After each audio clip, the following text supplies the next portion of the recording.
अस्सलामुअलैकुम। समा हेडलाइंस आपने मुलाहिजा की। मैं हूँ महरूख शहरियार और मैं हूँ इरम ज़ईम। खबरनामे में खुश आमदीद। आगाज में आपको बताएंगे कि इस्लामाबाद हाई कोर्ट में ख्वाजा आसिफ की दरख्वास्त पर समाअत हुई। अदालत ने सेशन कोर्ट को वज़ीर आज़म के मुस्लिम लीग नून के रहनुमा के खिलाफ हट जाने के दावे पर मजीद कार्रवाई से रोक दिया।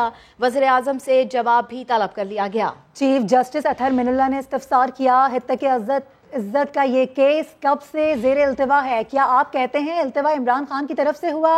ख्वाजा आसिफ के वकील ने जवाब दिया, केस 2012 से है, सवालात 2021 में वज़ा किए गए, दोनों फरीकैन की जानिब से इल्तिवा लिया गया।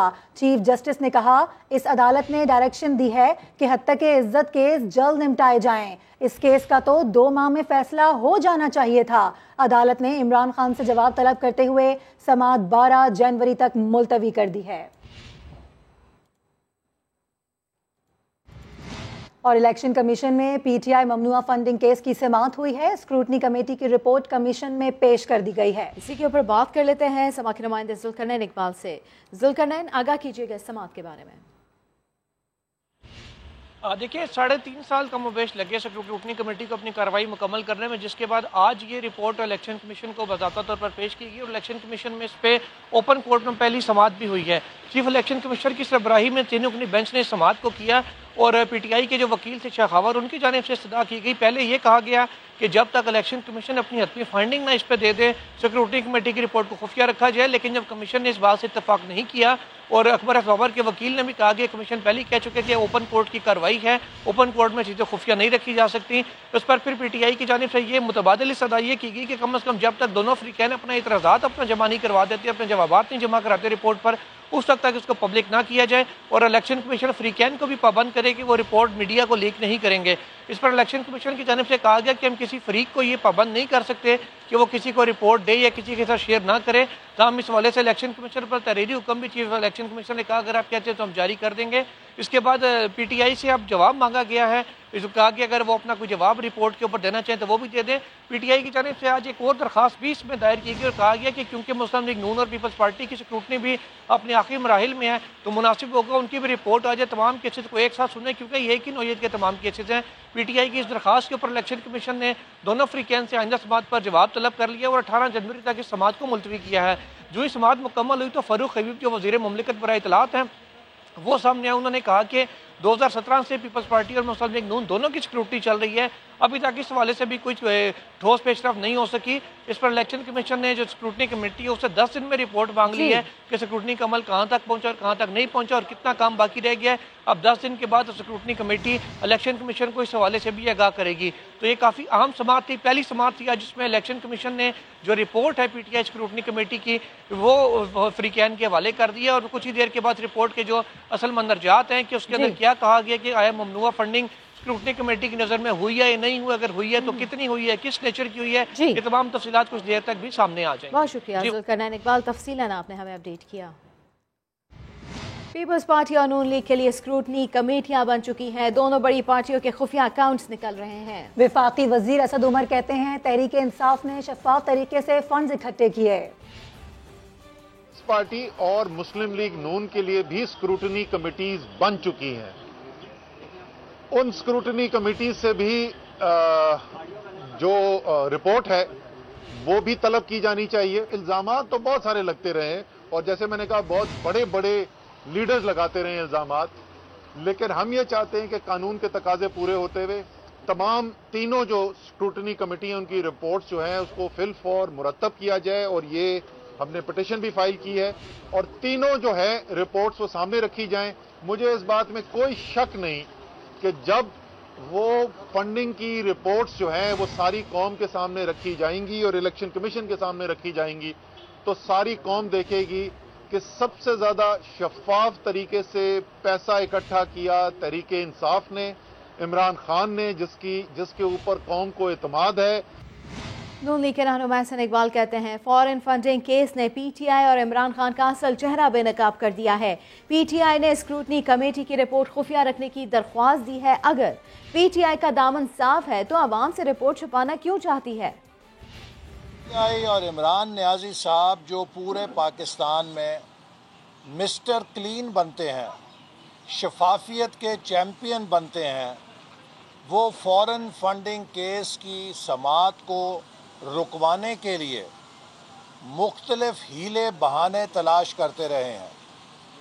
आज भी इलेक्शन कमीशन में पीटीआई की ये इस्तदा कि स्क्रूटनी कमेटी की रिपोर्ट खुफिया रखी जाए, आवाम से छुपाई जाए, जारी न की जाए, इस बात का सबूत है कि पीटीआई की चोरी पकड़ी जा चुकी है। असल बात यह है कि जो ईमानदारी का मेकअप इमरान नियाजी ने और पीटीआई ने अपने चेहरे पे सजाया हुआ है, फॉरेन फंडिंग केस ने उस मेकअप को धो के रख दिया है।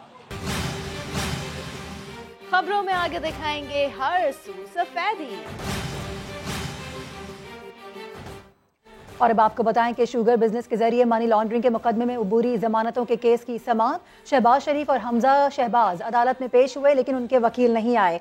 लाहौर की बैंकिंग कोर्ट के जज ने अबूरी जमानतों पर समाअत की। तातारा ने बताया कि वकील नैब अदालत में मसरूफ हैं, कुछ देर तक पेश हो जाएंगे। दौरान समाअत शहबाज शरीफ ने अदालत से बोलने की इजाजत मांगी और कहा कि उनके खिलाफ इस चालान में कुछ नहीं है, जिस पर अदालत ने इस्तफसार किया, क्या आप बहस कर रहे हैं? जिस पर अपोजिशन लीडर ने जवाब दिया, वो बहस नहीं कर रहे हैं, वैसे ही अदालत को बता रहे हैं। अदालत ने रिमार्क्स दिए कि अदालत एक ही बार सबको सुनेगी। एफआईए ने मनी लॉन्ड्रिंग के इल्जामात पर शहबाज शरीफ और हमजा शहबाज के खिलाफ मुकदमा दर्ज कर रखा है।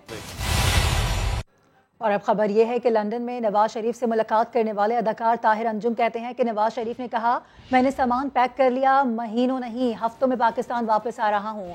मुलाकात में नवाज शरीफ ने इदारों और इस्टेब्लिशमेंट के बारे में कोई बात नहीं की। यूं लग रहा था कि मामलात बेहतर हो चुके हैं। ताहिर अंजुम ने समा के नुमाइंदे इमरान शफकत को खुसूसी इंटरव्यू दिया है, आपको भी दिखाते हैं। मैंने मियां नवाज शरीफ साहब को ये फिक्रा कहा था कि मियां नवाज शरीफ साहब मुझे ये बताएं कि कुछ माह लग जाएंगे, कुछ महीनों तक आप वापस आ जाएंगे पाकिस्तान, क्योंकि पाकिस्तान के हालात जो हैं वो बहुत ख़राब हो चुके हैं। तो मियां नवाज शरीफ साहब ने एक फ़िक्रा डिलीवर किया कि आप महीनों की बात कर रहे हैं, मैं हफ्तों में आ रहा हूँ। तो मैंने कहा ये जो बयान आप दे रहे हैं, ये जो बात कर रहे हैं, ये सियासी है या मतलब मुझसे आप? उन्होंने कहा हम आ रहे हैं इंशाल्लाह बफज़ल खुदा। तो ये मैं क्योंकि मेरी बड़ी मुलाकात है मियां नवाज शरीफ साहब के साथ, मुझे पता चल गया कि ये सियासी नहीं गैर सियासी बात थी। उन्होंने कहा कि मैं आ रहा हूँ, तो वो आ रहे हैं। यहाँ के हालात पे जो है ना, ये सारा डिपेंड करता है कि ये हफ्ते कौन से हैं, ये जल्दी गुजरने वाले हफ्ते हैं या लेट वाले हफ्ते। वो जो उन्होंने कहा था ना तय पा गया, तो वो अल्लाह ने इनके मुंह से निकलवाना शुरू कर दिया है। तय पा गया है सब कुछ। 2 घंटे की मुलाकात में कोई इस्टेब्लिशमेंट के बारे में, कोई अदारों के बारे में कोई ऐसी बात नहीं हुई। बड़े मुतमिन प्लाइड, कोई उन्होंने ऐसा फिक्रा नहीं बोला जो मतलब इस्टेब्लिशमेंट या अदारों के खिलाफ जाता हो। मैंने पैकिंग कर ली है। पैकिंग का मतलब ये है कि अगर वो उनको इतनी तैयारी कि उन्होंने अपने बैग पैक कर लिए हुए हैं, तो वो हर सूरत में पाकिस्तान आना चाह रहे हैं। उसका चाहे उसके नतीजे में जेल हो, उसके नतीजे में मुकदमात का सामना हो, उसके नतीजे में कोई डील हो, उसके नतीजे में कुछ भी हो, तो वो वापस आ रहे हैं। बहुत ही इजी रिलैक्स थे वो। मतलब बंदा जिस तरह पता चल जाता ना कि भी यह मैच जड़ा मैं जीत गया वहाँ, उस कंडीशन में थे वो। बिल्कुल मुतमिन और बड़े ही शाश बशाश और मज़े में समझने थे। आगे बढ़ते हुए मौसम की बात करेंगे। मरी समेत बालाई इलाकों में बर्फबारी का सिलसिला वक्फे से जारी है। मुजफ्फराबाद, एबटाबाद, हवेलियां और गिरदोनवा में बारिश से सर्दी की शिद्दत में इजाफा हो गया।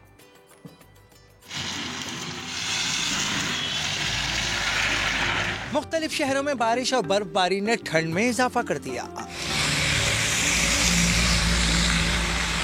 मलिका कोहिसार मरी में मौसम सरमा की दूसरी और साल की पहली बर्फबारी।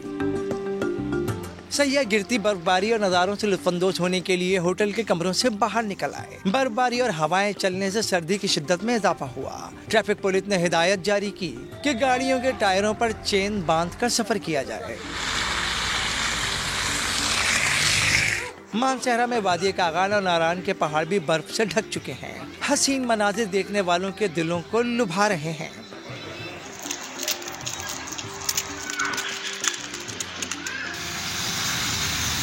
दीर शहर और बालाई इलाकों में भी बर्फबारी हुई। लोहारी, कुमराट, डोगदरा में 1 फीट से ज्यादा बर्फ पड़ चुकी है। अहमदाबाद, नथिया गली, अयूबी और हवेलिया में रात गए शुरू होने वाला बर्फबारी का सिलसिला वक्फे से जारी है। आजाद कश्मीर में आसमान से गिरते गालों ने वादी नीलम का हुस्न मजीद निखार दिया। इर्द गिर्द के इलाकों में हर तरफ बर्फ की सफेदी फैली है। मुजफ्फराबाद में बारिश से जलथल एक हो गया, सर्दी की शिद्दत बढ़ गई। दूसरी जानिब बलूचिस्तान के साहिली इलाके मकरान में बारिशों ने तबाही मचा दी है। नशेबी इलाके ज़ेरे आब आ गए। कोयटा में सड़कों पर पानी जमा, शहरियों को मुश्किलात का सामना है। मोहम्मद आतिफ रिपोर्ट करेंगे। बलूचिस्तान भर में मूसलाधार बारिशें वक्फे से जारी हैं। गवादर, पसनी और माड़ा, तुरबत, जीवनी में 70, कोयटा 9, पशीन 5, कल्लात 4, दालबंदीन, पंजगूर और खुशदार में 3 मिलीमीटर बारिश रिकॉर्ड की जा चुकी, जबकि रखशान और जोब डिवीजन्स में भी हल्की बारिशें हुई। बारिशों ने साइली इलाके मकरान में तबाही मचा दी। गवादर, पसनी, तुरबत, दश्त, तुम्प, मंद और बुलीदा के नदी नालों में तुग़यानी है। नशेबी इलाके ज़ेरे आब आ गए, गाड़ियाँ पानी में डूबी हुई हैं। कई कच्चे मकानात मुनहदम हो गए। इलाका मकीन इमदाद के लिए तरस रहे हैं। कोयटा में बारिशों के बायस सड़कों पर ताहाल पानी जमा है। शहरी इंतजामिया से नोटिस लेने का मुतालबा कर रहे हैं। ये जो रोड पे नालियाँ बंद होती है ना, इनके लिए कुछ करें मेरे भाइयों। ये सिर्फ आप लोगों का नहीं है, हमारा भी है। कोयटा हमारा भी है। आप लोग यहाँ बैठते हो, गाड़ियों में आते हो, कभी साइकिल पे घूमो, कभी मोटरसाइकिल पे घूमो, आप लोगों को पता चलेगा कि रोडों पे खड्डे कितने हैं। वज़ीर-ए-आला बलूचिस्तान ने मकरान में तबाहकारियों का नोटिस लेते हुए PDMA को इमदादी कार्रवाइयों की हदायत कर दी। दूसरी जानिब महकमे मौसमियात ने आइंदा 24 घंटों में मजीद बारिशों और बर्फबारी की पेशनगोई की है। कैमरामैन अब्दुल वहीद और साथी रिपोर्टर सदाकत बलोच के साथ मोहम्मद आतिफ समा, कोयटा। आज़ाद कश्मीर में सड़कें बर्फ से ढक गई। रास्तों की बंदिश और गाड़ियां खराब होने से लोग पैदल सफर करने पर मजबूर हैं। इसी के ऊपर बात कर लेते हैं अमीरुद्दीन मुगल से। अमीर, सड़कें बंद होने से बलाई इलाकों का जमीनी राब्ता मुनक़ता हो गया है। जी बिल्कुल, आज़ाद कश्मीर के बालाई इलाकों में शिद्दत के साथ जो बर्फबारी हो रही है उसकी वजह से सड़कें बंद होना शुरू हो गई हैं। वादी नीलम के बालाई इलाकों की सड़कें, जो राब्ता सड़कें वो बंद हो गई हैं। उसके साथ साथ वादी लीपा, करनाक और दीगर इलाकों से मिलाने वाली 2 जो सड़कें हैं वो भी बंद हो गई हैं। जिला बाग को जिला हवेली से मिलाने वाली सड़क जो है लसना के मुकाम से बंद है, और जिला जेल हवेली को जिला बाग से मिलाने वाली सड़क जो है वो सुदरगली के मुकाम से बंद है और लोगों की मुश्किलात बढ़ने लगी हैं। साथ साथ जो सयाह हैं उनके लिए जो है हदायत की गई है इंतजामिया की तरफ से, वो खराब मौसम में सफर से इज्तनाब करें और किसी भी सूरत में जो है वो इंतजामिया को आगाह करें और गैर जरूरी सफर से न करें। ये इंतजामिया की तरफ से हदायत की गई है, क्योंकि 4 से 5 रोज बर्फबारी जारी रहेगी। जी बहुत शुक्रिया अमीरुद्दीन मुगल आपका। और दीर शहर समेत बालाई इलाकों में भी बारिश और बर्फबारी का सिलसिला जारी है। इसी हवाले से मजीद बता रहे हैं जाहिद जान। जी, इस वक्त मैं दीर शहर में मौजूद हूँ। यहाँ मौसम सरमा की दूसरी बर्फबारी आज अपने अबताब से जारी है और इस वक्त देख भी सकते हैं कि लोग यहाँ पे निकले हुए हैं, चूँकि बहुत अरसे बाद यहाँ पे मौसम सरमा में दूसरी बर्फबारी हुई है। लेकिन आज जो बर्फबारी दीर शहर में हो रही है बहुत ज़बरदस्त है। सुबह से जो है अभी ये सिलसिला जारी है। ताहम इसके अलावा बलाई इलाकों का जिक्र अगर करें तो लवारी टॉप, लवारी टनल, कुमराट, दोबंदो, हतंदरा, बरावल और दीगर इलाकों में कल शाम से जो है बर्फबारी का सिलसिला जारी है और आमदा इतलात के मुताबिक वहाँ तक 10 इंच से लेकर 1 फीट तक बर्फबारी रिकॉर्ड की गई है। सर्दी की शिद्दत में जो है इजाफा हो गया है और लोग बहुत खुशी का इजहार भी यहाँ दीर शहर में कर रहे हैं। लेकिन बलाई इलाकों में लोग घरों में महसूर होकर रह गई है और सर्दी की शिद्दत में इजाफा हो गया है। तमाम मौसमियात के मुताबिक दीर शहर में अब तक 19 मिलीमीटर बारिश रिकॉर्ड की गई है और बर्फबारी और बारिशों का यह सिलसिला मजीद 2 रोज़ तक जो है जारी रहने का इम्कान है। जी बहुत शुक्रिया, अपडेट कर रहे थे आप। सवात के बालाई इलाकों में बर्फबारी से हसीन वादियों का हुस्न निखर गया, सर्दी भी बढ़ गई। सैयद शहाबुद्दीन रिपोर्ट करेंगे। जी बिल्कुल, स्वात के मैदानी इलाकों में बारिश और बालाई इलाकों में बर्फबारी का सिलसिला जारी है। गुज़िश्ता रात गई से बर्फबारी का सिलसिला शुरू हुआ है और अब तक वादी मालम जब्बा में 1 फुट तक बर्फ पड़ चुकी है। दर्जे हरारत -2 डिग्री सेंटीग्रेड रिकॉर्ड किया गया है। इसी तरह वादी कालाम में अब तक 6 इंच बर्फबारी रिकॉर्ड की जा चुकी है और दर्जे हरारत -4 डिग्री सेंटीग्रेड रिकॉर्ड किया गया है। इसी तरह गवीन जब्बा, मियादम, महूडन झील, उतरोड़ और दीगर बालाई इलाकों में भी बर्फबारी का सिलसिला वक्फे से जारी है और बालाई इलाकों से इतलात मौसूल हुई है कि कई एक मुकामात पर राब्ता सड़कें भी बंद हुई है और ज़िंदगी मफलूज होकर रह गई हैं। इसी तरह अगर शहरी इलाकों की बात की जाए तो मिंगोरा शहर समेत मैदानी इलाकों में भी बारिश का सिलसिला जारी है। सर्दी की शिद्दत में इजाफा हुआ है और लोग सर्दी भगाने के लिए गर्मा गर्म चाय नोश कर रहे हैं। महकमा मौसमियात की जानिब से आइंदा 3 से 4 रोज़ तक बारिशों और बर्फबारी का सिलसिला जारी रहने की पेशगोई की गई है। तो सयाहों के लिए ये एक अच्छी खबर है कि अगर वो बर्फबारी देखना चाहते हैं तो वो आए मालम जब्बा कालाम, क्योंकि आइंदा 3-4 रोज तक बर्फबारी का सिलसिला जारी रह सकता है। अपडेट्स के लिए आपका शुक्रिया और आपको बताएं कि बल्तिस्तान डिवीजन में भी बर्फबारी का सिलसिला जारी है। गांचे और दीगर अजला के दरमियान ज़मीनी राबता मुनक़ता हो गया है। इसी हवाले से मजीद बता रहे हैं जुल्फ़िकार अली सिद्दीकी। जी जुल्फ़िकार। जी बिल्कुल, बल्तिस्तान डिवीज़न के चारों अजला में सालिनों की दूसरी जो बर्फबारी का स्पेल है वो कल रात से जारी है और इस वक्त भी आप देख सकते हैं शदीद किस्म की बर्फबारी हो रही है ज़िला गांचे में।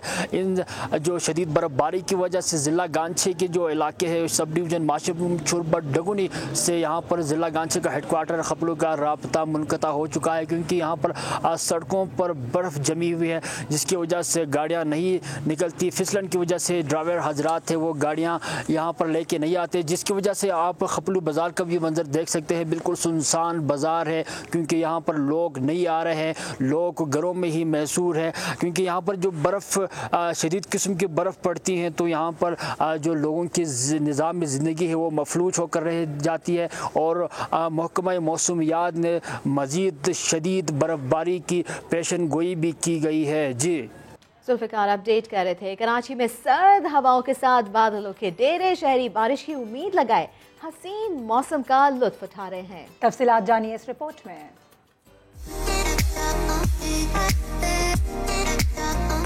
भीगा भीगा मौसम, ठंडी ठंडी हवाएं, जाड़े में आसमान पर छाई घटाओं की ओर से झांकता मध्यम सूरज कराची के मौसम को रंगीन बना रहा है। सर्दियों में ऐसा सुहाना मौसम देखकर लोगों के चेहरे खिल उठे हैं।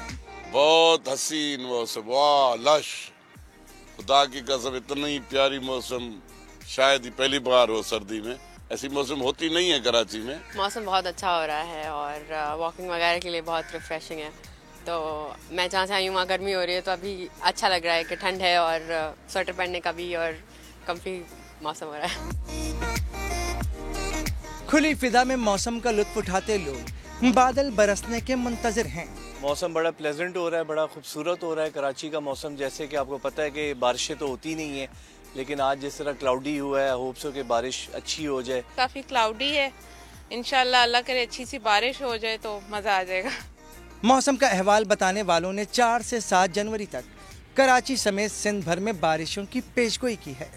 मगरबी हवाओं का नया सिलसिला आज शाम या रात से दाखिल होगा शुमाली बलूचिस्तान में। यही हवाएं फैलते फैलते फिर सिंध में दाखिल होंगी और फिर कराची में भी अच्छी बारिश मुतवक्के है। पीडीएम सिंध ने 4 जनवरी से 7 जनवरी के दौरान बारिशों का अलर्ट जारी करते हुए इंतजामिया को जरूरी इकदाम करने की हिदायत कर दी है। डीजी सिविल एविएशन अथॉरिटी की हिदायत पर कराची एयरपोर्ट पर भी अलर्ट जारी कर दिया गया, जिसके तहत 3 से 5 जनवरी तक छोटे तैयारों को महफूज जगह पर पार्क करने की हिदायत कर दी गई है।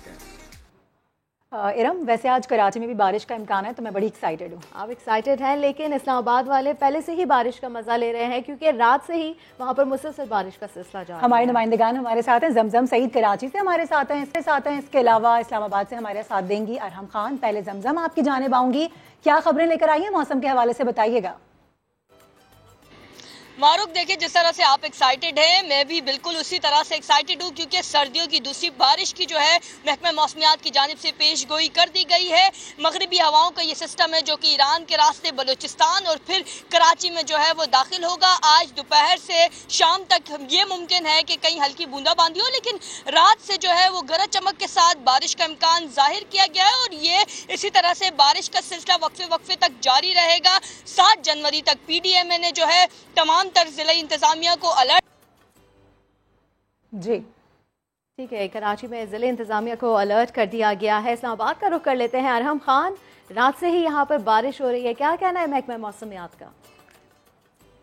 इरम, सर्दियों की वो बारिश जिसको हम पूरा साल मिस करते हैं, झड़ी लगी हो, जिसके रुकने का इम्कान दिखाई ना देता हो, बूंदों की टिप टिप से जल तरंग हो और कभी मूसलाधार फुहार हो, इस्लामाबाद में आज वही वाली बारिश हो रही है। गुज़श्ता रात से बारिश का जो सिलसिला शुरू हुआ था वो अभी भी जारी है।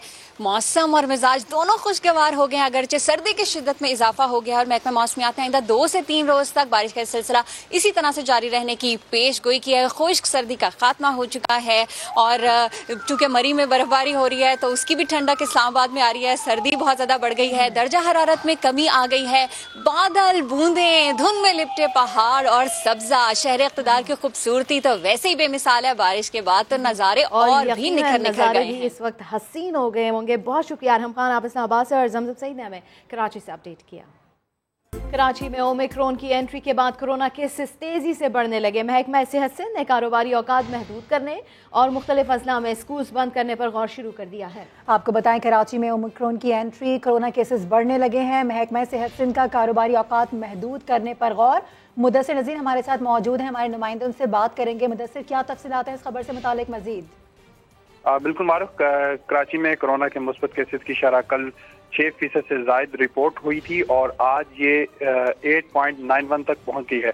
कराची में गुज़श्ता रोज 2650 लोगों के टेस्ट किए गए, जिनमें से 236 लोग कोविड पॉजिटिव में निकला है और सिंध हुकूमत के मुताबिक सिंध में 50% कोविड केस ओमिक्रॉन वेरिएंट की वजह से हैं और गुज़िश्ता दिनों 350 से ज्यादा नमूनों की मुकम्मल जीनोम सीक्वेंसिंग करवाई गई थी, जिनमें से 175 ओमिक्रॉन वेरिएंट से मुतासिर हुए थे। यानी आप बता रहे हैं काफी केसेस अब सामने आने लगे हैं इस वेरिएंट के। बहुत शुक्रिया तफसीलात के लिए मुदस्सिर। पाकिस्तान आने वाले मुसाफिरों को परवाज से 48 घंटे पहले कोरोना PCR टेस्ट कराना लाजमी होगा। 15 साल या इससे ज़ायद उम्र के मुसाफिरों के लिए कोरोना वायरस टेस्ट लाजमी करार दिया गया है। सिविल एविएशन पाकिस्तान आने वाली परवाज़ों से मुतालिक नया हुक्मनामा आज जारी करेगा। यूरोपीय मुल्कों से पाकिस्तान पहुंचने वाले मुसाफिरों के लिए रैपिड एंटीजन टेस्ट लाजमी करार दिया गया है। सऊदी अरब और मुत्तहिदा अरब इमारात से आने वाले 50% मुसाफिरों के रैपिड एंटीजन टेस्ट होंगे। मुस्बत कोरोना वाले मुसाफिरों को 10 रोज़ के लिए करंतना सेंटर्स पर रखा जाएगा। मुसाफिरों के लिए मुंतखब करदा जगहों पर अपने खर्च पर करंतना का ऑप्शन मौजूद होगा। महकमा सेहत के सेंटर्स में करंतना होने पर अखराजात नहीं लिए जाएंगे। नई ट्रैवल एडवाइजरी पर 5 जनवरी से अमल दरामद होगा। और कोरोना का फैलाव रोकने और समाजी फासला बरकरार रखने के लिए सऊदी हुकूमत का बड़ा फैसला सामने आया है। आज़मीन पर 10 दिन में सिर्फ एक उम्र अदा करने की शर्त लगा दी गई है।